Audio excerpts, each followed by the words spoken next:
여러분 안녕하십니까? 라디오 전망대 이용선입니다.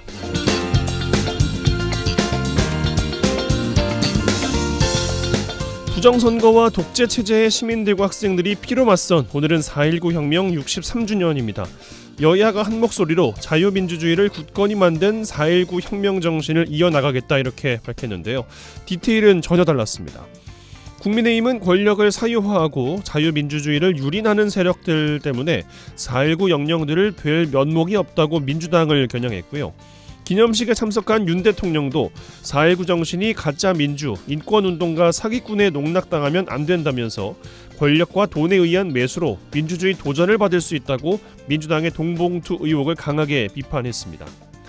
정의당은 정부와 여당을 향해서 4.19 혁명의 의미와 정신을 알고 있느냐고 반문했습니다. 이승만 독재체제를 미화하고 기념사업을 진행하려는 것에 반발하는 것이겠죠. 숭고한 민주주의의 희생을 기리는 자리에서까지 정치권의 민주주의는 찾아볼 수 없었습니다. 그럼 우리나라의 민주주의는 어디까지 와 있을까요? 민주주의 지수라는 게 있습니다. 매년 영국의 경제 분석기관인 이코노미스트 인텔리전스 유닛이 세계 각국의 민주주의 지수를 평가해서 발표하는데 8점보다 높아야 완전한 민주주의로 평가받습니다. 우리나라는 지난해 8.03점 턱걸이에 했고요. 167개국 가운데 24위로 2021년 대비 8단계가 떨어졌습니다. 8점 아래로 떨어지면 결함 있는 민주주의로 평가가 되는 거죠.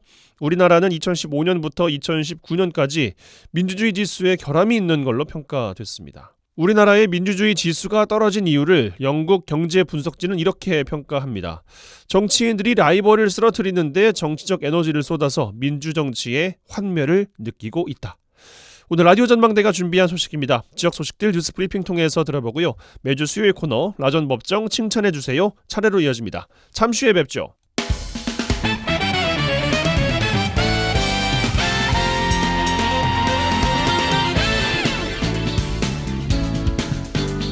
네, 4월 19일 수요일입니다. 라디오 전망대 시작합니다. 먼저 우리 지역 뉴스 정리해보죠. 뉴스브리핑 GBS 뉴스의 차범준 편집장과 함께합니다. 전화 연결돼 있어요. 안녕하십니까? 네, 안녕하세요. 네, 자 순천에서 시작합니다. 순천의 한 면 지역에서 공석인 노인회장 선거를 진행했는데 부실 선거 논란이 제기되고 있다고요? 네, 최근 주민들이 민주주의나 선거에 대한 관심이 높아지면서 이 마을을 대표하는 이장이나 통장, 또 각종 직능 대표를 선출하는 소규모 선거에서 각종 논란이 제기되고 있는데요. 주민들의 높아진 민주의식을 제대로 반영하지 못하고 있다는 지적이 나오고 있습니다. 얼마 전 이 시간에 광양시의 한 마을에서 이장을 선출했는데 선출 과정에서 부정선거 논란이 제기되었고 이 마을 공동체에 갈등을 불러왔다는 소식 전해드렸는데 최근 순천시 별량면에서 진행된 이 지역을 대표하는 노인회장 선거가 부실선거 논란에 휘말렸습니다. 순천시 별량면 노인회장 선출 과정에서 제기된 논란은 최근 별량면 노인회장의 사임으로 인해 새로운 노인회장을 선출하는 과정에서 선거 절차상 선거 공고나 출마자 등록 등의 절차를 거쳐야 하는데 지역 노인회가 어떤 절차도 거치지 않고 노인회장을 선출했다는 것입니다. 언론 보도에 따르면 순천시 별량면 노인회는 회장 선거를 진행하면서 지난 12일 지역 노인회 회원들이 참여해 노인회장을 선출했는데 문제는 해당 선거가 사전에 노인들에게 공지되지도 않은 상태에서 선거가 진행됐다는 것입니다. 그러니까 정리를 해보면 모임에 참석한 노인회원들이 당일 선거를 위한 모임인 줄도 모르고 참석했고 이 모임에서 일방적으로 노인회장이 선출되었는데 이 같은 상황이 선거 절차가 공정하지 않다는 문제가 제기됐습니다. 예, 지역을 대표하는 노인회장 선거에 절차상 문제가 있다는 논란, 이에 대한 순천시 노인회의 입장이 나왔습니까? 네, 당일 선거에 참여한 지역 일부 노인들은 지난 12일 면사무소에서 지역 노인회원 60여 명이 모임을 가졌는데 이 당초 선거를 논의하기 위한 자리인 줄 알고 모임에 참석했는데 정작 선거와 관련한 어떤 사전 절차도 없이 즉석에서 선거를 진행해 노인회장을 선출했다며 절차가 문제가 있다는 주장입니다. 해당 지역 노인회의 부실 선거와 관련해 지역 일부에서는 노인회 중앙회장이나 연합회장, 지회장 등 모든 선거에 노인회 선거 규정이 적용되고 분회장이나 경로당 회장 선거도 선거 절차를 지키도록 되어 있는데 이 별량면 노인회에서 관련 규정을 지키지 않았다는 문제 제기입니다. 순천시 별량면에 부실선거 논란이 제기되자 순천시 노인회 측은 언론을 통해 해당 지역의 선거 절차가 잘못되었음을 인정한다고 시인했습니다. 하지만 선거 무효나 이 내부적인 감사에 대해서는 해당 노인회 지회에서 결정할 일이라는 입장을 보였습니다.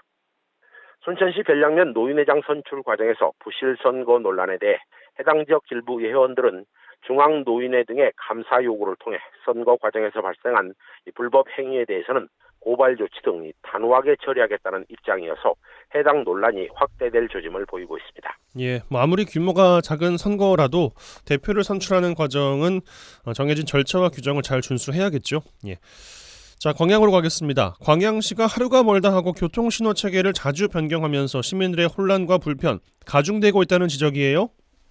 네, 최근 광양 지역 일부 도로에 신호 체계가 바뀌고 이 과속 단속 카메라가 설치되고 있는데 사전에 충분한 홍보가 이루어지지 않고 있어 운전자들로부터 비난이 나오고 있습니다.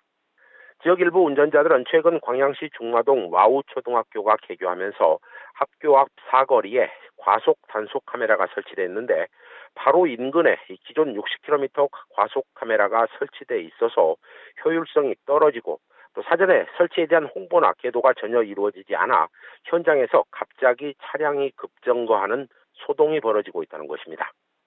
운전자들은 최근 성황초등학교 앞 삼거리에도 이 비보호 좌회전 표시가 별다른 공지 없이 갑자기 설치되면서 역시 운전자들이 혼란을 겪고 있다는 주장입니다.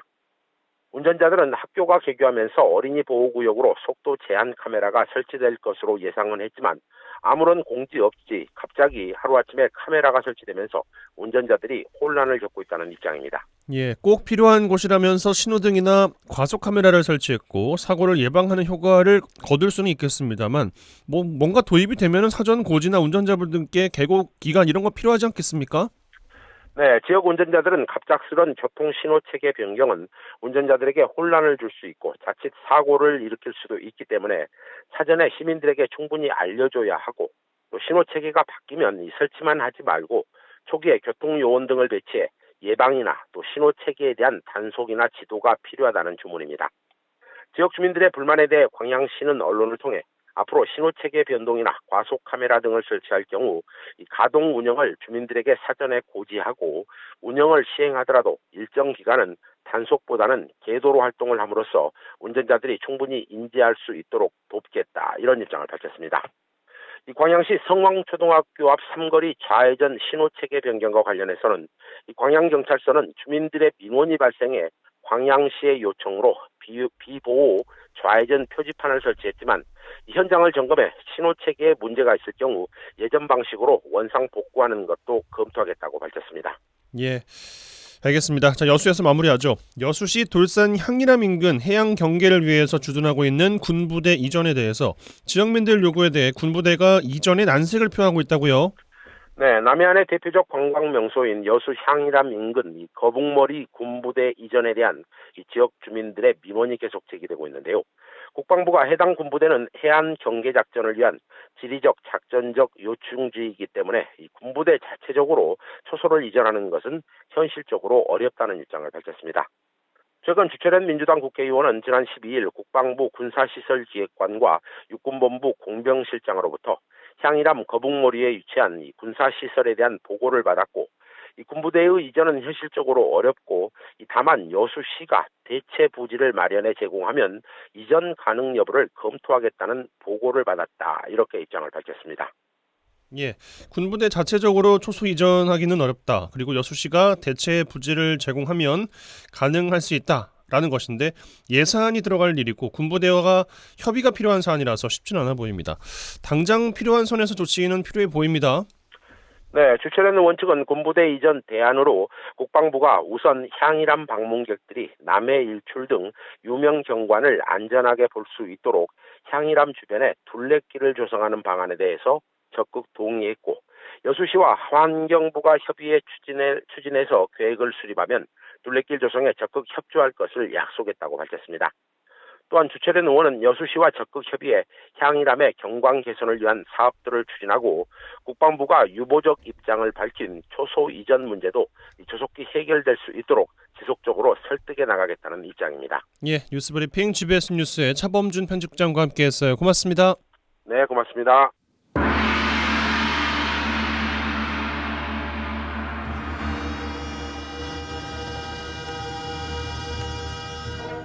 라전 법정.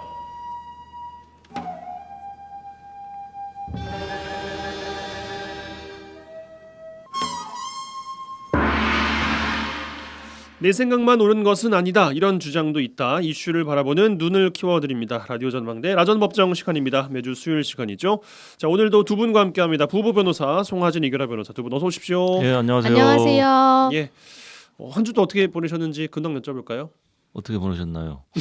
그당은 뭐 요즘에 또 너무 바쁘셔가지고 서로 볼 시간도 없으시고 그렇지는 않아요. 매일매일 보고 있습니다. 얼굴은 보고 살죠. 예. 식사는 저녁마다 같이 하시나요? 아침을 같이 드시나요? 아침은 저희는 원래 안 먹고요. 네. 저녁은 각자 먹어야죠. 바쁜데. 그러면 식구가 아니잖아요. 아니 같이 먹을 때도 있고 네. 예, 시간이 안 맞으면 이제 같이 못 먹기도 하고 약속이 있는 경우가 있으면 이제 각자 그 상황에 따라서 오늘 또 두 분의 또 그 옷차림이 굉장히 또 잘 차려입은 프로 그래요? 변호사분들 같으셔서 너무 오랜만에 바쁘신 재판이 건가 있었어요. 싶은. 아니 오늘 둘 다 재판이 있어서 뭐 그런 것도 있지만 프로 변호사인 것 같다기보다는 프로가 맞긴 맞습니다. 아니 뭔가 더 그간 이제 그 네. 입고 오신 것에 비해서 찔려가지고 너무 그 두 그거 분의 그게 이제 너무 이제 멋져 보인다라는 그런 취지였어요. 네, 네. 프로가 아니라는 말이 아니고 아유 감사합니다. 당연히 프로죠. 발끈하셨나 봐요. 뭐또 한가할 때는 옷을 편하게 입고 다니기도 했는데 그것보다 또 요즘에 이제 다시 생각을 고쳐서 네, 네. 초심으로 돌아가기로 했습니다. 그래서 아 그러세요. 일이 있든 없든 뭔가 또 정갈하게 차려입고 손님들을 맞이하는 그런 자세로. 옷차림에 따라서 실제로 보는 분들이 좀 다릅니까? 아니요, 뭐 직접적으로 그런 걸 느낀 적은 없는데 저 스스로에 대한 어떤 다짐이랄까요. 뭐 이제 좀 정갈하게 딱 몸을 하고 있으면 뭔가 좀 행동 거지도 좀 더 조심스럽게 되고 초심으로 돌아가기로 했습니다. 대화가 산으로 가는 것 같아요. 그러게요. 네. 예. 알겠습니다. 제가 또 무리한 또 제가 이야기를 또 꺼내가지고 뭐 프로 분들한테 화제의 판결 바로 들어가 보겠습니다. 이번 주 어떤 판결 주목해 보셨어요?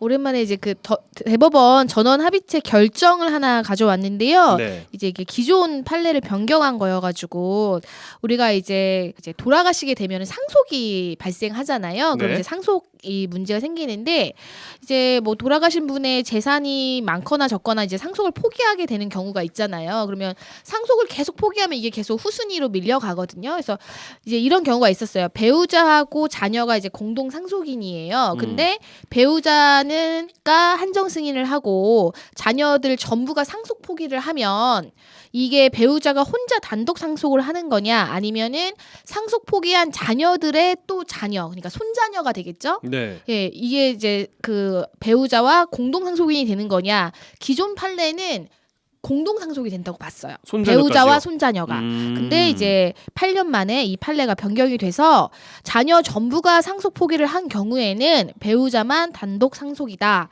이런 결정이 있어서 이거를 좀 알려드리려고 가져와 봤습니다. 그럼 중간에 끊기는 거네요, 그러면은? 그렇죠. 끊긴다기보다도 그 배우자하고 자녀가 있으면 원래 배우자 자녀 이렇게 같이 상속받잖아요. 네, 근데 네. 자녀가 포기를 하면 원래 손자녀한테 내려갔어요. 원래는. 근데 이것이 상속 포기라는 게 일반적으로 그러니까 물론 재산이 많아도 상속 포기를 하는 경우도 있겠지만 실질적으로 어떻겠습니까? 그 재산보다 적극 빚. 재산보다는 빚 그러니까 예. 소극 재산이 훨씬 많을 때 대부분 상속 포기를 할 거 아닙니까? 채무들, 네. 그렇죠. 근데 그런 경우들에 있어서 이게 자녀들이 포기했다고 바로 손자녀한테 내려간다라는 것이 좀 실제 형평에 맞지 않는다. 그래서 이게 재판부에서 든 이유들을 보면은 상속을 포기한 피상속인의 자녀들, 그러니까 자녀들이 포기했을 때 피상속인의 채무가 자신은 물론 그러니까 내 자식한테도 이렇게 돌아가기를 원치 않는 게 정상적인 그렇죠. 판단이잖아요. 그래서 네. 그래서 그런 효과를 원천적으로 막을 목적으로 상속을 포기하는 것이라고 보는 것이 훨씬 자연스럽지 않느냐. 그래서 그럼에도 불구하고 자녀가 포기를 한 경우에 손자녀, 손녀, 그러니까 손녀, 손자에게 공동 상속인이 된다라고 보는 것은 당사자들의 기대라든지 의사에도 반하고 사회의 일반적인 법 감정에도 반한다라는 이유로 이번에 이렇게 판례를 변경을 했습니다. 그래서 뭐 굉장히 현실에 들어맞는 뭐 잘된 결정이라고 볼 수 있겠죠. 그래서 예. 이번에 이렇게 그 전원합의체 판결로서 기존 판례가 변경되면서 앞으로는 이런 법리가 적용될 것이고 굉장히 의미가 있는 판결이라서 한번 가져와 봤습니다. 네. 그럼 채무뿐 아니라 재산도 자녀가 포기를 하면은 손자녀도 똑같이 못 받는 거예요? 그렇죠. 그러면은 그 만약에 재산의 경우에 예. 손자녀분들은 좀 아쉽거나 서운할 수 있는 그래서 그런 건 부모님을 있을까? 원망을 맞아. 해야겠죠. 아니 그래서 예. 반대 의견이 그런 게 있었어요. 예, 예. 만약에 이렇게 배우자가 단독 상속으로 돼버리면 기존 판례에 따르면은 손자녀가 공동 상속인이 될 수 있었는데 이 사람들의 어떤 그게 박탈되는 것이 아니냐 이제 이런 반대 의견도 있었습니다. 물론 비율은 다르겠지만 예, 그렇지만 이제 대법관 이제 그러니까 전원은 아니고 이제 만장일치는 아니지만 다수의 의견은 뭐였냐면 네. 만약에 적극 재산이 많은 경우에는 그거를 이전하는 방법은 상속 포기를 통해서 건너뛰어서 이전하는 방법이 아니라 그 피상속인이 생전에 그러니까 돌아가시기 전에 자기 손자녀한테 주고 싶으면 그렇게 증여하는 방법도 있고 증여로 예. 증여의 오. 방법도 있고 유언의 방식도 그쵸. 있고 뭐 다양한 다른 방법들이 있으니까 아. 어떤 뭐 부차적인 수단들이 있지 않느냐. 그리고 일반적으로 상속 포기는 빚이 더 많을 때 하는 거가 네. 일반적이지 않느냐라는 이유로 이런 결정이 나오게 된 것이죠. 예, 그것도 이해가 되네요. 예. 아니 근데 그 적극 재산, 소극 재산이라는 말은 또 처음 들어보는 것 같아서 그것도 재밌긴 하네요. 예, 법적으로는 그렇게 표현해요. 법률적인 용어로는 예, 저희는 항상 그렇게 사용을 합니다. 그래서 플러스 재산은 적극 재산 그리고 마이너스 그러니까 빚이죠. 그러니까 채무라든지 이런 건 다 소극 재산 이렇게 표현을 합니다. 소극적 적극적 할 때 그 소극이에요? 예, 적극 소극 예, 그, 적극, 소극? 그 용어를 사용하는데 음. 예, 플러스 마이너스 개념이라고 편하게 생각하시면 되겠습니다. 알겠습니다. 예. 자, 화재 판결 짚어봤고 주제로 넘어보겠습니다. 가장 또 요즘에 뜨거운 이슈 중에 하나예요. 인천 미추홀구에서 발생한 이른바 건축왕 전세 사기 사건. 극단적인 선택을 한 피해자가 3명까지 늘었습니다. 사건을 맡은 변호사는 이 사건을 살아있는 세월호 사건이라고 비유를 하기도 했는데 피해자가 잇따라 극단적 선택으로 희생이 되고 있습니다. 구제 방안 나오곤 있습니다만 과연 얼마나 어느 정도까지 나올 것인가 여기 많은 분들의 이목이 쏠려 있습니다. 지역에서도 비슷한 피해가 발생하고 있어요. 지난번 빌라왕 전세 사기 사건 때 이 전세 사기에 대한 이야기를 나눠보긴 했는데 사안의 심각성을 고려해서 또 한 번 또 미비된 이야기까지 한번 다 짚어보겠습니다. 먼저 준비된 꽁트 듣고 이야기 나눠보시죠. 1억이면은 적당하게 경매를 받았네. 저 빌라 저거 많이 뽑아 먹어야 될 텐데. 어떻게 오셨어요? 아, 네. 근처 회사에 다니게 됐는데요. 좀 살 집을 구하고 있어서요. 이제 사회생활 시작이시구나. 나이는 어떻게 되고? 아, 예. 28살입니다. 파릇파릇 좋은 나이네. 새 출발하기 딱 좋은 빌라가 하나 있긴 한데 신축이라 가격은 조금 있어요. 매매가가 1억 5천입니다. 제가 그런 돈은 없고요. 혹시 전세는 안 될까요? 원래는 매매로 내놓은 거라 이 전세는 생각을 안 해봤는데 뭐 새 출발을 한다는 젊은이를 내가 어떻게 또 모른 척 하겠어. 이 전세로 하면 어디 보자 한 1억 2천이면 적당하겠구만. 1억 2천. 아, 네. 제가 그동안 벌어놓은 돈하고 은행 대출 좀 받으면 어찌어찌 그 돈은 마련할 수 있을 것 같아요. 언제 이사 가능할까요? 뭐 전세금 입금되면 절차대로 해. 절차대로. 그럼 내일 계약서 쓰고 입금해 드리도록 하겠습니다. 1년 뒤 집이 경매로 넘어갔다는 소식을 듣게 된 임차인. 여보세요? 아니, 이 집 경매로 넘어갔다는데 제 전세금은 어떻게 되는 거예요? 뭘 어떻게 해. 나야 뭐 법원에서 사라는 대로 하는 거지 뭐. 그쪽 전세금도 법원 절차대로 처리될 거야. 절차대로. 어우 얄미워. 얄미워요. 절차를 참 좋아하시는 임대인이시네요. 절차. 예. 그리고 목소리는 왜 그렇게 능글능글하게 절차왕. 하신 거예요? 네. 절차와. 한번 또 해봤습니다. 해봤다는 게 무슨 의미예요? 뭐 정신을 다해서 뭐든 연기든 뭐 아하. 변론이든 최선을 다하는 그 자세가 갑자기? 중요한 거 아니겠습니까? 역시 프로십니다. 예. 역시 프로십니다. 감사합니다. 역시 넥타이까지 딱 아주 아름답게 또 아주 이렇게 네. 프로십니다. 전세 사기 이야기 저희 잠시 광고 듣고 와서 이어드리겠습니다. MBC 라디오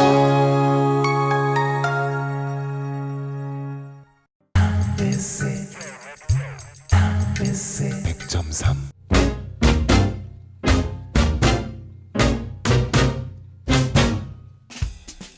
1시간만 투자하세요. 지역 이야기를 모아 전해드립니다. 지역 시사는 역시 여수 MBC 이용선의 라디오 전망대. 여수 MBC 라디오 전망대 함께하고 계시고요. 매주 수요일 코너 라전 법정 이어드리고 있습니다. 부부 변호사 송하진 이그라 변호사 두 분과 함께하고 있습니다. 자, 전세 사기 오늘 주제입니다. 인천 미추홀구 건축왕 전세 사기 사건 피해를 입은 사람들이 잇따라 고통을 호소하면서 극단적인 선택까지 하고 있습니다. 벌써 3번째인데 일단 사건 개요를 잘 모르는 청취자분들도 계실 수 있으니까 간단하게 이야기 좀 하고 넘어가 볼까요? 우선은 이른바 건축왕으로 불리는 건축업자가 60대 건축업자가 10여 년 전부터 인천하고 경기도 일대에 건물을 이제 신축을 한 후에 이 분양가하고 비슷한 액수의 전세 보증금을 받는 이제 이른바 이런 걸 깡통 전세 이제 이런 방식으로 자금을 회수하고 또 여기에 은행 대출을 더해가지고 계속 새 건물을 지어낸 거예요. 그래서 2,700채까지 보유 주택을 늘렸다고 해요. 그래서 올해 2월 기준으로 이 건축업자가 소유하고 있던 주택 중에 690세대가 경매에 넘어갔다고 합니다. 예.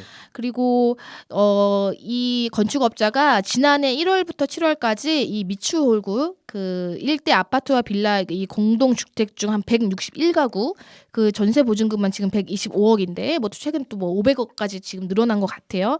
이 가로챈 혐의로 지금 이제 구속 상태로 재판에 넘겨진 상황입니다. 예. 그래서 지금 그 인천 미추홀구에서만 지금 3명의 피해자가 이제 그 희생자가 나왔는데 가장 최근에 이제 피해자 같은 경우에는 2019년 9월에 전세 보증금 7,200만 원으로 살고 있었어요. 근데 이제 2년 뒤에 이제 2021년 9월에 이제 9천만 원으로 올려서 재계약을 한 거예요. 예. 근데 이제 이게 경매에 넘어가면서 사실상 이 보증금을 회수하지 못하게 된 거죠. 그래서 이제 극단적으로 이제 그 스스로 목숨을 끊게 된 겁니다. 네.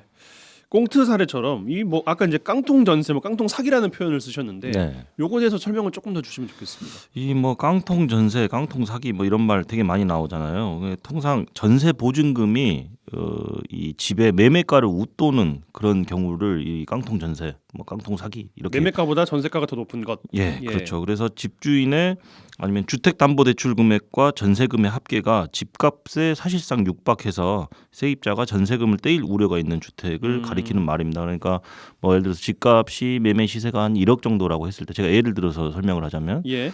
주택담보대출이 한 5천만 원 있고 전세금도 한 5천만 원 있다. 그럼 사실상 이 주택은 깡통이죠. 그러니까 뭐 명의만 임대인의 것이지 사실상 임대인의 것이 아닌 그런 상태죠. 그리고 통상적으로는 주택담보대출 금액과 전세금을 합산한 금액이 집값의 70%를 넘는 경우에는 깡통 전세로 봅니다. 그러니까 이게 이유가 뭐냐면 그 매매가가 제가 뭐 실제로 거래되는 그 시장에서 거래되는 매매가가 한 1억이라고 한다면 사실 이제 경매로 인해서 이게 낙찰이 되거나 이럴 경우에 사실은 매매가보다 더 낮게 낙찰되는 그렇죠. 경우들이 더 많아요. 왜냐하면 경매로 취득하게 되면은 여러 가지 문제들이 있을 수 있잖아요. 뭐 임차인의 퇴거 문제라든지 이런저런 사정들 때문에. 그래서 그런 경우에는 사실 한 집값에 이제 통상에 거래되는 집값의 70%가 넘는다. 전세금이 됐든 그 담보대출이 됐든 네. 그런 경우에는 이 깡통 전세라고 볼 수도 있겠습니다. 꽁트에서도 그 빈집인 걸로 추정이 되는데 1억은 이제 경매를 낙찰을 받은 것 같아요. 임대인이. 그런데 그 28살 새 출발을 하는 이제 사회초년생에게 1억 5천의 매매가를 어떻게 해보려고 하다가 안 된다고 하니까 이제 전세로 1억 2천 정도에 이것도 보면은 전세금이 훨씬 더 높은 케이스인 거잖아요. 그렇죠. 그래서 우리 꽁트 사례에 어떻게 보면 전형적으로 나와 있는데 아까 이야기를 들어보면 1억의 경매로 낙찰을 받으신 것 같아요. 네. 뭐 물론 이제 싸게 낙찰 받아서 비싸게 파는 건 본인 자유입니다만은 그 실제 거래가가 1억 5천 정도에 해당하는지도 잘 모르겠거니와 그러게요. 1억의 경매로 낙찰을 받은 다음에 1억 2천에 전세를 놓는다. 사실상 집값에 거의 육박하는 정도의 전세금이잖아요. 네. 그래서 이런 경우에도 전형적인 어떤 깡통 전세 사기 유형에 해당할 수도 있겠다라고 보입니다. 이건 말고 깡통 사기의 그 다른 유형이 또 있습니까? 이제 대표적으로 이제 선순위 권리가 과다한 경우에요. 이제 이게 뭐 선순위 후순위라는 얘기가 이제 경매에서는 많이 나오잖아요. 그래서 우리가 이제 등기부 등본이라는 거는 그 주소만 알면 누구나 다 열람이 가능하거든요. 인터넷으로도 다 맞아요. 열람을 할 수가 있어요. 그래서 이제 그 등기부를 떼보면 대부분은 그 아무리 뭐 돈이 많은 사람도 돈을 다 주고 집을 사지는 않잖아요. 은행에 어느 정도 대출을 받아놓고 집을 사는 경우가 있는데 대부분 그 은행들이 1순위 근저당을 많이 설정해 놓죠. 근데 뭐 대부분 이것뿐만 아니라 근데 뭐 세금도 뭐 체납이 돼 있다던가 아니면 뭐 다른 것들이 막 2순위, 3순위, 4순위 막 이렇게 많은 이런 선순위 권리가 많은 경우가 있어요. 근데 이제 요즘 같은 경우는 이거 가지고는 사실은 많이 사기는 안 당하시죠. 왜냐하면 기본적으로 이제 공인중개사를 통해서 거래를 좀 많이 하시고 다 나오니까. 네, 등기부 등본등 정도는 그래도 어느 정도 상식적으로 이제 떼어보고 확인하시는 경우가 있으니까 네. 이제 그런 경우가 또 있고, 그다음에 이제 소액 임차인 같은 경우에 이제 우리가 소액 임차인 이제 하는 경우가 있는데 이제 지역별로 조금씩 다른데 우리가 이제 뭐 소액 임차인은 이제 뭐 예를 들어서 뭐 1억까지는 임차 보증금의 거기까지는 소액 임차인의 범위로 인정을 해준다. 지역에 따라서 좀 다르지만 네. 그러면 그 1억 중에 예를 들어 뭐 2천만 원까지는 최우선 변제금으로 인정을 해준다. 뭐 이런 거 한번 들어보신 적 있을 텐데 그래서 이제 만약에 경매가 돼도 이런 소액 임차인 아주 최소한의 금액은 가장 최우선에서 변제를 해주겠다고 하는 게 있거든요. 그래서 이거를 이용해 가지고 경매가 들어간 집에 소액 임차인들이 갑자기 나오는 경우들이 있어요. 그러면 이제는 은행 입장에서는 자기네가 1순위 그 근저당권자여도 자기 돈을 다 회수 못하게 되거든요. 그러면은 내가 정당한 소액 임차인인데 가장 임차인으로 취급이 되는 경우, 이제 이게 깡통 사기와 관련해 가지고 실제로 가장 임차인들도 있죠. 그 이제 집주인하고 짜고 그 뭐 1-2천만 원이라도 회수를 하려고 이제 소액 임차인으로 가장을 해서 들어가는 경우, 이제 이런 것도 그 넓게는 이 유형으로 보고 있습니다. 네. 알겠습니다. 참 이 피해자 3명이 다 이제 청년층이었다는 것이 더욱더 마음을 좀 아프게 하는데, 인천도 그렇습니다만 그 제가 기억하기로는 광양 쪽에도 이 전세 사기 사건이 굉장히 많았다고 그러고 이 지역에서도 심심치 않게 적발되고 있다는 거 아니겠습니까? 맞습니다. 지금 광양에서 무자본 갭 투자 173채에 달하는 전세 사기 일당들이 지금 구속이 됐고요. 예. 지금 현재 광주지방법원 순천지원에서 재판 진행 중인 상황이거든요. 근데 참 우리 지역에까지 이런 일들이 일어났다는 게 참 안타깝습니다. 그러니까 이게 실질이 뭐냐면 자기들 자본 하나도 없이 그러니까요. 대출금하고 전세보증금으로 아파트를 매입한 건데요. 어떤 식이냐면 2018년부터 2019년 사이에 이제 광양 지역 일대에서 근저당이 설정된 이제 중공 한 20년 이상 된 노후 아파트들 있잖아요. 이거를 173채를 사들여가지고 임차인을 모집한 다음에 이제 임대차 계약 맺어가지고 전세보증금 103억 상당을 가로챈 혐의예요. 그러니까 이 사람들은 자기 자본이 하나도 없이 대출금 받고 전세보증금 받아가지고 세입자들에게는 매입 가격보다 더 높은 전세 보증금 받고 이제 돌려주지 않는 거죠. 그래서 지금 뭐 이제 구속돼서, 근데 물론 이 피해자 가운데 121명은 그 주택도시보증공사의 그 보증보험을 가입을 해서 한 68억 정도는 변제를 받았다고는 해요. 예. 근데 이제 뭐 피해액이 엄청나고, 사실 이제 주거라는 거는 우리 삶하고 직결되는 문제잖아요. 특히나 이런 전세 사기, 뭐 깡통 전세 이런 문제가 되는 게 지금 뭐 사회 초년생들이 많이 당한다고, 신혼부부들, 그리고 이제 첫 직장을 얻거나 이런 경우. 왜냐하면 그래서 뭐 빌라나 이런 것들은 시세를 확인하기가 힘들어요. 그렇죠. 이제 거래 매물도 많지가 않아서 그러다 보니까 속이기가 쉽고, 그래서 아무리 뭐 자기가 꼼꼼히 알아본다고 해도 어느 정도 한계가 있다 보니까 그래서 좀 당하는 경우가 많은 것 같습니다. 이제 후속 대책들도 이야기가 되고 있습니다. 우선 대통령실 윤 대통령이 경매 중단 조치를 지시했거든요. 이건 어떤 효과가 좀 있을 거라고 보십니까? 그러니까 대통령이 지난 4월 18일에 국무회의에서 전세 사기 사건을 전형적인 약자를 상대로 한 범죄라고 규정을 하고, 전세 사기 피해 물건에 대해서 경매 일정의 중단이라든지 유예 방안을 시행하도록 조치를 했습니다. 네. 그러니까 이런 경매 중단 조치는 그러니까 전세 사기 대상 주택에 대해서 선순위 근저당권을 확보한 어떤 금융기관이 있을 때, 금융기관 입장에서는 대출금을 확보하기 위해서 경매를 넣을 거 아닙니까? 예. 이런 경우에는 일정 기간 동안 매각기일을 뭐 연기하거나 뭐 이렇게 좀 지연하는 형태로 이렇게 하자고 한 것이죠. 그러니까 결국에는 막 경매가 만약에 진행이 돼서 어떤 매각기일까지 다 끝나고 모든 절차가 다 마무리돼 버리면은, 그러니까 바로 집 밖으로 나앉아야 되는 그런 상황들이 될 수 있잖아요. 그래서 조금이라도 더 시간을 벌어줄 수 있는 그런 조치라도 좀 해보자라고 대통령실에서 판단하고 이런 조치들을 하고 있는 것으로 보입니다. 예.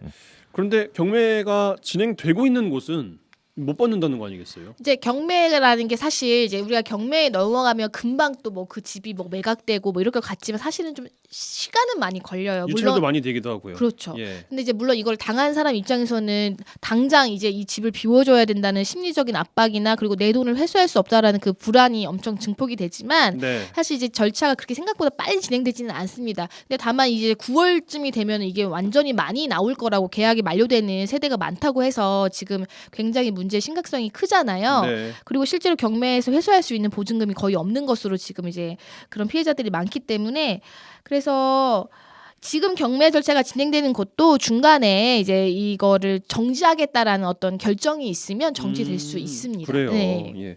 금감원에서도 오늘 나온 뉴스에 금융권에 6개월 이상 경매와 매각을 좀 유예하는 방안을 또 찾겠다. 먼저 이런 이야기들 대책이 좀 시급하게 쏟아져 나오고 있는 것 같습니다. 가장 문제가 피해자들이 재계약을 하면서 네. 집주인이 전세금을 올렸는데 전세금이 올라서 보호를 못 받는다. 뭐 이런 말이 있던데 이건 무슨 말입니까? 이게 그러니까 이번 인천 사건에서도 정확하게 또 나온 케이스인데요. 그러니까 두 번째 세 명이 희생됐는데 두 번째 희생자의 경우에는 전세금 9천만 원 중에 최우선 변제금 그러니까 소액 임차인으로서 받을 수 있는 금액이 3,400만 원 정도였는데 네. 사실 이 최우선 변제금 3,400만 원을 받는다고 하더라도 그거는 전세자금 대출 받은 거 갚으면 끝나는 거예요. 그러니까 사실상 나머지 돈은 다 날아가는 그런 상황이었던 것으로 나타났고 이 최근에 돌아가신 세 번째 희생자의 경우에는 2017년 7월에 선순위 근절당권이 설정이 돼 있었대요. 그 집에. 근데 이때까지만 하더라도 뭐 소액 임차 보증금 중 최우선 변제금이 2,700만 원이었는데 그러니까 소액 임차 보증금이 8천만 원까지였습니다. 근데 2021년 9월에 재계약을 하면서 전세금이 9천만 원으로 증가를 했습니다. 이러다 보니까 그 소액 임차인이 아니게 되고 최우선 변제금조차도 못 받게 되는 이런 절망적인 상황 때문에 이제 극단적인 선택까지 하게 되신 거죠. 세 번째 희생자 같은 경우에는 두 번째 희생자와 달리 최우선 변제금조차도 보전이 안 됐던 거예요. 그러니까 자기가 이제 그럴 권리가 없다는 것까지 이제 확인을 한 후에 전날까지도 출근을 했다고 해요. 회사에 네. 이제 동료가 발견을 했다고 하잖아요. 그러니까 나름 이제 자기의 권리 그리고 경찰에 신고도 했었고요. 그래서 이제 어떻게 내가 이제 또 구제받을 수 있는 게 있는가 이렇게 했었는데 되지 않았고 또 두 번째 희생자 같은 경우에도 그런 말을 남겼다고 하죠. 정부의 대책이 너무 실망스럽다. 그러니까 어떤 지금 이렇게 많은 피해자가 양산이 됐는데 뭐 정부가 내놓은 대책이 뭔가 뭐 많이 실망스럽다. 나의 뭐 이런 결정으로 뭔가 좀 해결됐으면 좋겠다. 뭐 이런 말을 남겼다고 해요. 그래서 사실 좀 뭐 많이 안타깝죠. 근데 그럴 수밖에 없는 것이 물론 이제 더 나오는 것들을 봐야겠지만 이제 그 희생자분들 그 기준으로 시점을 기준으로 했을 때 피해를 입은 사람들한테 저리 대출 상품 만든다.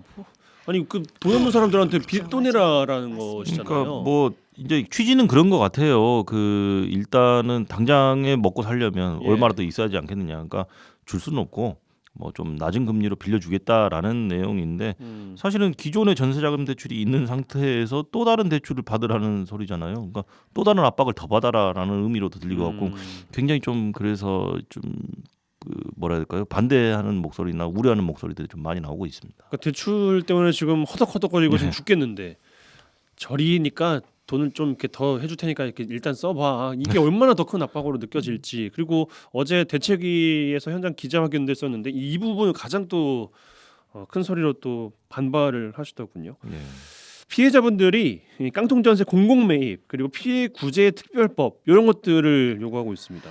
어떻게 보세요? 실제로 그 정의당의 심상정 의원을 비롯해가지고 깡통전세 공공매입 특별법을 발의가 돼 있어요. 예. 이제 이 내용은 뭐냐면 한국자산관리공사 같은 이런 공공기관이 이런 피해 상황을 반영한 가격으로 이 보증금 채권을 매입을 하고 이거를 공공임대로 활용을 하고 우선 피해자들에게 우선 지원을 하자. 그러니까 공공기관이 채권 매입으로 우선 전세 사기 피해를 선 보상하고 후에 이제 이거는 뭐 구상권 청구 등으로 해서 이제 비용을 회수하는 방식으로 우선은 공공기관이 나서서 좀 보상을 해주고 그 이후에 뭐 구상하는 방식으로 해야지 이게 해결되지 않겠느냐. 사실 뭐 경매를 유예시켜주고 이런 건 한시적이거든요. 그렇죠. 사실 금융기관 입장에서도 정당한 자기 채권이 있는데 그렇죠. 이거를 뭐 언제까지 행사하지 않을 수는 없잖아요. 그러니까 이건 어쨌든 유예적인 부분인 거고 실질적으로 지금 이 피해가 계속 늘어날 것으로 예상이 되는 상황에서 지금 이제 특별법 얘기가 계속 나오고 있는 거고 실제로 그 대책위 차원에서도 주장하는 것이 공공기관의 피해자 보증금 채권 매입 해줘라 이거 특별법 제정해야 된다 이런 거 강력하게 요구하고 있고 또 이제 사각지대에 있는 또 피해자들을 위해서 신속하게 이 채무를 조정해 줄 수 있는 그런 지원 방안을 좀 적극적으로 추진해 달라 이런 실질적인 대책이 필요하다 이제 그런 얘기가 계속 나오고 있는 겁니다. 예, 현재까지 나왔던 이야기들은 얼추 갈무리를 좀 한 것 같은데 마지막으로 강조해야 될 것이 미리 예방하는 것. 본인 선에서 이제 할 수 있는 한은 최대로 다 알아보고 신중하게 이제 결정하시는 것이 가장 네. 중요할 텐데 정리해서 좀 알려주시면 좋겠습니다. 우선 내가 지금 전세 계약을 맺겠다라고 생각하고 계신 분들이 있다면 일단 적정 시세가 얼마인지부터 제대로 확인하는 게 가장 중요하겠죠. 그래서 뭐 국토교통부의 실거래가 공개 시스템이라든지 아니면 뭐 KB 부동산 이런 네이버 부동산 이런 포털 사이트에 나와 있는 정보들을 토대로 해서 이 집이 실제로는 얼마 정도의 가치가 있는데 이 정도 금액의 전세가 나온 것이 적당하구나 그렇지 않구나를 좀 판단하시는 자료의 기초로 삼으셔야 될 것 같고 그리고 그 이외에도 뭐 선순위 권리 확인하기 뭐 가장 기본적인 거겠죠. 그래서 당연히 계약 체결 전에도 등기부등본을 한번 확인하시고 잔금을 치르기 전에도 그 등기부등본을 확인하시는 그러니까 총 2번 정도는 최소한 그 등기부등본을 확인을 해서 나보다 어떤 선순위의 권리가 있는지 없는지 여부를 확실하게 확인하시는 게 좋겠습니다. 그리고 이제 우리가 확정일자는 이제 다 아시잖아요. 예. 전입신고하고 확정일자를 해야 이른바 대항력을 갖출 수 있다. 그렇죠. 사실 대항력 문제는 대항력까지 따질 때가 되면 사실 상황이 많이 어려운 거예요. 경매에 가서 내가 몇 순위로 받을 수 있느냐 이걸 따지는 건데 자 우리가 이제 임대인하고 계약서를 작성을 하면 그 계약서를 가지고 이제는 뭐 주소지 관할 주민센터에 가서 확정일자 받잖아요. 이거 받을 때 뭘 신청을 할 수 있냐면 임대차 정보 제공 요청을 할 수 있어요. 그러니까 여기에 혹시 전입세대 열람 내역서 청구를 할 수 있어요. 그러니까 여기에 뭐 전입한 나 말고도 그 전에 뭐 어떤 임차인들이 있었는지 이런 걸 확인할 수 있고 또 확정일자가 부여된 현황도 확인을 할 수가 있어요. 그러니까 뭐 임대인 말을 믿고 하시면 안 되고 이런 부분들은 내가 직접 요청할 수 있는 정보가 있으니까 확인도 해보시고요. 그 다음에 사실 뭐 임차권 같은 거는 등기가 안 되기 때문에 내가 아무리 등기부를 열심히 봤다고 해도 모를 수 있어요. 그러니까 이런 부분들은 좀 발품도 파셔서 현장 방문도 직접 하셔야 되고 당연히 그다음에 이제 미납된 세금이 사실 우선순위예요. 경매로 가면 내가 아무리 확정일자 받아도. 그래서 참 이렇게까지 요구할 수 있는지 이제 현실에서는 좀 먼 얘기일 수도 있지만 임대인한테 요구하셔야 돼요. 완납증명서, 지방세나 국세가 세납. 근데 그런 게 아니면 있어요? 계약서에도 완납증명서 있고 계약서에도 명시를 해야죠. 나중에 혹시 뭐 세금이 체납된 경우에는 이 부분에 대해서 어떻게 책임을 지겠다라는 그런 부분들을 뭐 특약사항이나 이런 데에다 넣어가지고 그다음에 이제 전세에 관한 보증 요즘 많이 가입하시잖아요. 그러니까 이런 부분들도 좀 여기에만 가입했다고 해서 다 안전한 건 또 아니니까 예, 자신이 최대한 많이 알아보시고 이제 하셔야 됩니다. 네. 이 전세도 이 액수가 크니까 꼼꼼하게 좀 잘 살펴보시는 것이 필요할 것 같습니다. 인천 건축왕 전세 사기를 비롯해서 여러 가지 유념하실 것들도 잘 정리해 드렸습니다. 라전법정 부부 변호사 송하진 이결아 변호사 두 분과 함께했습니다. 두 분 고맙습니다. 네, 감사합니다. 감사합니다. 잘했군 잘했어 잘했군 잘했군 잘했어 그러게 내 영감이라지 잘했군 잘했어 잘했군 잘했군 잘했어 그러게 내 마누라지. 네, 지역의 온기를 불어넣습니다. 라디오 전망대 칭찬 릴레이 캠페인 칭찬해주세요 시간입니다. 이미지 리포터 나와 계세요. 어서 오십시오. 네, 안녕하십니까? 네, 오늘 어떤 분의 칭찬 이야기입니까? 지금의 40대 이상 되신 분들 기억하실 건데요. 이용선 아나운서 기억하실까 모르겠어요. 네. 택시에 사랑의 껌이 있었어요. 택시에 껌이 있었다고요? 네, 예전에는요 택시 예. 가운데 얼마 전까지만 해도 이 사랑의 껌이라고 해서 모구마 같이 있었는데요. 아, 돈을 그 모금함에다 내면 껌을 하나 가져가는 거군요. 그렇죠, 스스로 예. 가져가는 거죠. 얼마든 내고. 음. 네, 세월이 지나면서 지금은 사라졌는데요. 이 사랑의 껌으로 모은 기부금으로 지역의 심장병 어린이를 도왔던 봉사가 있었습니다. 지금은 자신들이 필요로 하는 곳, 또 지역 어르신들을 위한 다양한 봉사를 이어가고 있는데요. 사랑실은 교통봉사대 만나봤습니다.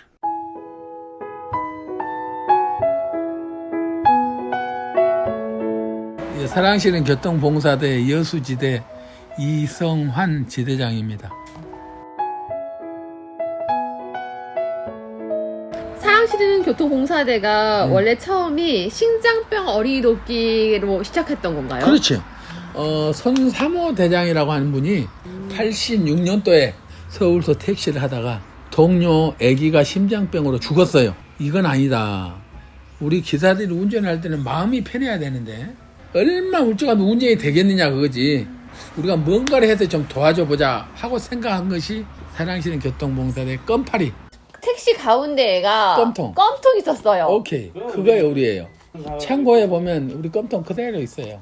그래서 그 옆에다 껌통을 놔두고 하기 시작하게 된 것이 요겁니다. 처음에는 껌파리 많이 훔쳐갔죠. 돈통도 다 잊어버리고 돈통 깨갖고 놔두고 발로 차고 깨져보고 그래요. 처음에는 껌팔이라 그래가지고 너희들이 이거 해갖고 뭔 심장병 고치냐, 너희 돈 이렇게 하고 너희 돈 갖고 갈라 그러지, 이런 소리 많이 했죠. 봉사들라 해서 택시만 하라는 법은 없거든요. 처음에 택시만 했어요. 택시 기사들만. 그러다 보니까 이문이 없잖아요. 나한테 요거 껌통 달고 다녀봐야 이득도 없잖아요. 끝내면 껌통 또 틀려불고 도난 당해버리고 그러다 보니까 없잖아요. 그래서 버스 기사도 화물차 기사도 일반 시민도 하고 싶으신 분들은 같이 합시다. 그래서 다 누구나 다 하는 것이 우리 산악시 교통봉사대입니다. 선생님은 어떻게 봉사를 시작하게 되신 거예요? 우리 여수가 생긴 것부터 아셔야 돼. 우리 여수가 어떻게 해서 생겼냐면 여수시청 87년도에 여수시청 총무과 최루 국장님이 전주를 갔다 오셔가지고 이 좋은 이 봉사단체가 있던데 여수도 한번 해보면 안 되겠냐. 호남교통에 있던 지금 돌아가시고 없어요. 그분한테 이야기를 해가지고 그분이 좋습니다, 한번 해보랍니다 해갖고 제가 진남택시 81년도부터 택시를 했어요. 88년도 그래 좋다 그래가지고 12명이 그래가지고 그때 당시 시작할 때는 제가 봉사부장으로 있어가지고 저런 환자들 조사로 다녔죠. 천지를 이러다 말고 그렇게 하다가 이제 저렇게 이제 아기가 심장병 수술해갖고 밟고 어쩌고 하다 보니까 이건 좋은 거구나, 내가 떠날 수는 없다, 뭔가는 봉사를 해야 되는데 그래도 한 것이 지금까지 하고 있는 거죠. 지금 우리가 심장병 어린이가 우리 단체에 안 들어오는 것이 한 10년 넘게 지금 안 들어와요. 그래서 내가 여수시 교육청을 찾아다니고 공문을 만들어서 학교로 보내고 하도 연락해서 찾아갔더니 교육청 찾아갔더니 하는 말이 뭐냐면 요즘은 하도 잘 살다 보니까 신경도 없는 것 같고 설령 있더라도 관내 교육청에서 심장병 어린이 수술 기금을 모금을 하고 있답니다. 심장병 어린이가 안 나오니까 다른 대책을 보다 보니까 이제 독거노인 무용고자 장례가 이제 그때부터 한 거예요. 이제 무용고자도 이제 좀 뜸해요. 이제 각 지자체 다 해버려요. 생각한 것이 그럼 우리가 이제 교통사고로 사망자가 많으니까 요걸 한번 해보자. 그래가지고 지금 요걸 하고 있는 거예요. 내일 한 행사가 이게 어떤 행사예요? 교통사고 없는 날, 여수에 교통사고 없는 날을 한번 만들어보자. 그런 뜻에서 하는 건데 이게 왜 있냐면 우리나라가 한 해에 5,000명이 넘게 교통사고로 사망한답니다. 전국적으로. 그걸 우리가 절반을 한번 줄여보자. 뭐 질병으로 콜레라로 몇 명이 죽었네 그러는데 교통사고로 5,000명 이상 죽었다는 소리는 안 나오잖아요. 우리가 교통에 관한 일을 하고 있는데 이걸 좀 잡아보자 해서 5,000명 절반으로 줄이기, 이 캠페인을 전국으로 아까 같이 돌아가면서 한 10년 전부터 지금 하고 있어요. 올해부터 이제 여수 여기부터 교통사고 없는 날을 한번 제정해보자. 그 지역에 가서 아무것도 아닌 요거 하나 가지고 제주도, 울릉도, 강원도 꼴짝에서 7시간 달려도 여기까지 와요. 또 7시간 달려서 가고 1시간 하려고 이 나라의 행정 사각지대에 있는 모든 일을 우리가 하려고 하니까 그렇게 안 하면 또 안 되고, 그래도 우리 사랑시는 교통봉사대가 그래도 좋은 겁니다. 35년 동안 이 지금 봉사들 함께하고 계시는데요. 가장 보람됐던 순간이 있으세요? 보람이란 거는 가장이 아니죠. 전체가 다 보람이죠. 전체가 다. 왜냐하면 심장병 수술해 준 거라든지 무용고자 장례 치른 거라든지 독거노인들 가서 봐주고 저렇게 미용 머리도 잘라드리고 요양원 같은 데 가서 생일잔치 해주고 같이 그 노인들이 좋아를 하고 이런 것들이 다 보람이죠. 보람 아니면 35년 동안 10년 넘게 이렇게 있을 이유가 없잖아요. 보람이 있으니까 있지. 선생님 어떻게 보면요, 이제 택시 운전을 하시면서 이런 봉사활동 하시는데요, 생계를 하면서 이걸 통해서 봉사를 하시는 거거든요. 힘들 수도 있어요. 당연히 힘들죠. 이 봉사라는 이 자체를 좋아하기 때문에, 봉사라는 이 자체가 내 마음에 와 닿기 때문에 생명도 중요하지만 우리가 이렇게 어르신들한테 가서 이렇게 하고 또 우리가 해야 할 일을 누군가 해야 할 일이잖아요. 그러니까 하는 거예요. 우리가 35년 동안 수술해준 애기들, 우리 여수가 47명. 그때 당시는 이쪽 섬 쪽이가 많다 보니까 애들이 많았어요. 제일 많이 해줬어요. 제가 굉장히 자랑스럽죠. 우리는 저게 천하보다 귀한 생명을 살리는데 다 죽어가는 애기가 수술해서 성공해갖고 내려왔을 때 그거에 우리가 반하는 거지. 얘가 이제 살았구나. 웃고 내려오는 거. 그걸 이제 좋아서 우리가 하는 거지. 그걸 아니면 안 해요. 저것뿐 아니라 저렇게 덕거노인들 가서 머리도 잘라드리고 미용도 해드리고 그런 자체가 좋고 요양원 같은 데 가서 생일잔치 해주면서 그 어르신들 좋아하고 요양원에서는 끔찍 타고 있던 사람들이 가서 노래 불러주고 같이 춤추고 그러면 같이 등 달아서 어깨 춤추고 하는 거 그거 얼마나 보기 좋은데요. 진짜 보기 좋아요. 봉사라는 게 남을 위한 것도 있겠지만 남을 위함으로써 내한테 오는 게 겁나게 많아요. 그걸 몰라요. 우선 나한테 오는 것만 생각하지 내 심정으로 내 앞으로 나한테 돌아오는 거에 대해서는 생각을 안 해요. 애기 하나 수술해갖고 왔을 때 그 희한한 기쁨 얼마나 좋은지 몰라요. 35년 동안 내가 이 자리를 지키고 있지만 운전대 놓는 그 순간까지는 봉사도 안 떠난다고. 순수 봉사입니다. 순수 어디든 돈 받는 데도 없고 자랑 없이 하자. 거짓말 없이 꾸밈 없이 하자. 그렇다고 누구한테 바라지 말자. 한다고 또 차별하고 하지 말자. 이 뜻이에요. 팔도강산 어디든지 우리가 사랑을 실고 나누면서 살아보자 하는 뜻이에요.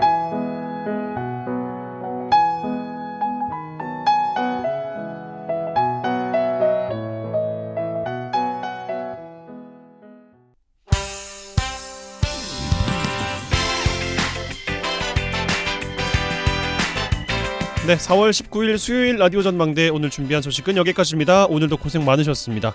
데이브레이크에 들었다 놨다 흐르고 있습니다. 이 곡 짧게 들으시고 내일 저녁 6시 5분에 다시 뵙죠. 이용선이었습니다.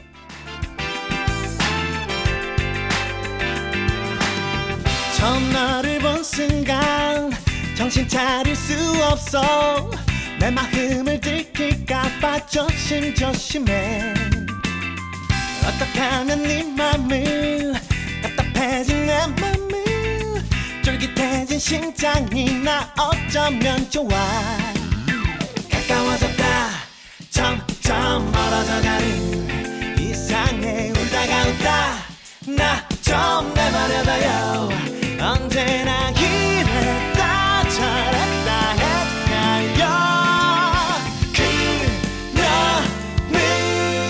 그녀는 내 맘을 줬다 놨다 줬다 놨다 줬다 놨다 hey. 내 맘을 줬다 놨다 줬다 놨다 줬다 놨다 hey. 내 맘을 줬다 놨다 줬다 놨다 줬다 놨다 hey. 내 맘을 줬다 놨다 줬다 놨다